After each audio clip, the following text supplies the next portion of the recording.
আমরা এখন পাখি হয়ে গেছি। তুমি কি পাখি হয়ে গেছো? দেখো আমরা গাছের ডালের মধ্যে বসে আছি। হ্যাঁ, আমরা পাখি হয়ে গেছি।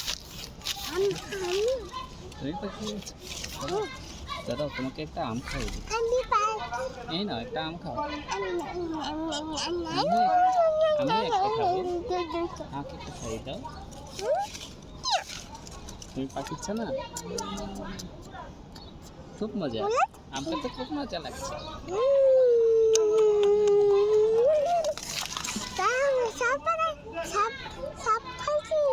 হ্যাঁ, এটা আমাদের বাসা। এখানে অনেক ডাল আছে, তারপরে অনেক আম আছে। ডালটা ভেঙে দিবি, বাতাস আসলে তখন আমাদের ঘর ভেঙে যাবে। তখন আমরা কেমনে থাকবো বলো?